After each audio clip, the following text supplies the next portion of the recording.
in for a minute. Steve, you're the first, is it submariner or submariner, ever to fly in space, and did a lot of work on the that solar array, that bulky solar array. First of all, I want to ask you about the analogy between being in a submarine and being on the shuttle. And I think this shot tells folks a lot about how cramped it is on the middeck of the shuttle. The shuttle itself is like 7 people in a small Winnebago. Are there a lot of similarities? The living environment on board the shuttle is very similar to that on a submarine in that you have a lot of people in a very small area. When we got to the space station, the thing that I noticed was how large it was, and you really do have a lot more room up there in the space station. But the one thing that was very similar was the odor. As soon as I got on the space station, I noticed a distinct pseudo-submarine odor, not quite as intense, but it was very familiar, and those that know it will remember it well. All right, guys, I'd like to press on that vein, but we're going to have to leave it there. We're out of time. Weather doesn't look so good for landing. Good chance the crew may end up, who knows, at Edwards Air Force Base, or maybe in Florida, or maybe coming down on Monday. But congratulations to all of you for a good mission, and we wish you a happy landing. That's me. I'm glad to talk to you. Welcome on board Space Shuttle Endeavour. Hey, Greg, I wanted to ask you, you have been up in the International Space Station now for some 5 months.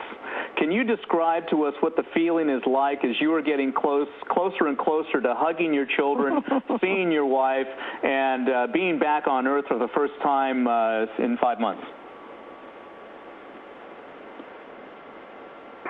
Well, you know, some folks who have been up there before for a long time kept telling me, don't start counting the days yet. And but that transition, once I got on board Endeavour, is okay, it's time you can count the days now. But it was really awesome to see the Space Shuttle Endeavour pull in formation below us, not only because I knew that it was my ride home, but also because it's really a beautiful spaceship. And to see 2 spaceships together flying up here, it's surreal. It's really amazing.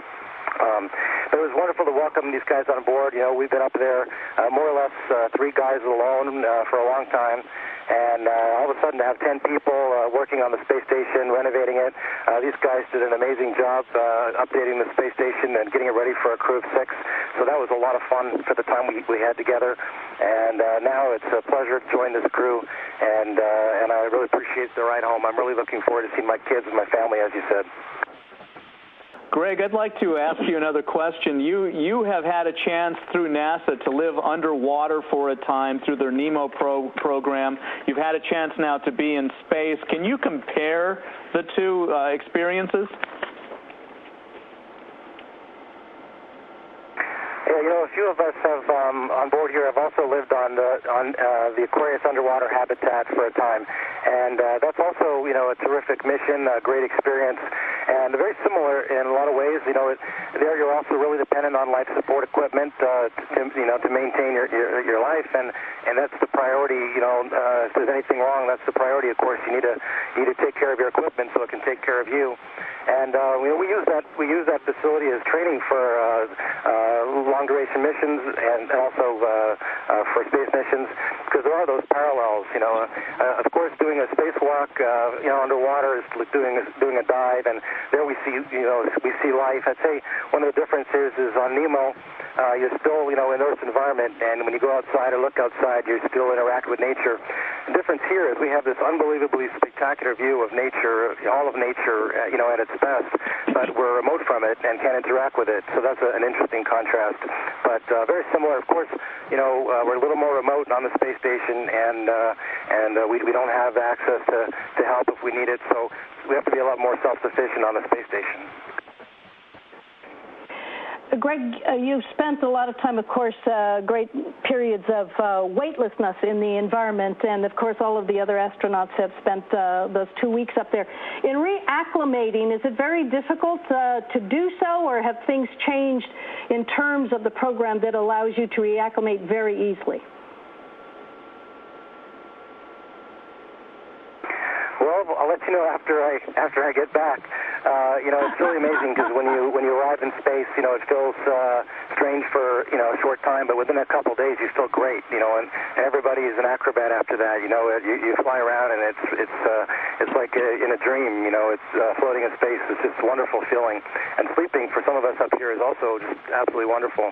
I know going back is going to be a lot harder. It's amazing that our bodies are obviously designed and evolved for 1G, but we adapt to 0G really well. And going back to 1G, it's going to take some rehabilitation, so I'm expecting that to take some time. But yes, we have a program in place, and pretty much expected to be back to normal within a month or two. Greg, just real quickly, we have to go, but I just want to say if you have anything to say to your friends from Blackford High in San Jose, class of 1980.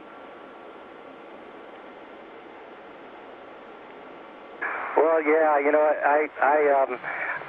one of the things about this whole mission for me is that the meaning of being up here, it really, in a way, surprised me, and that the meaning and what was important about it was the ability to share this whole mission and the whole experience with everybody, all my friends and family and colleagues and schoolmates.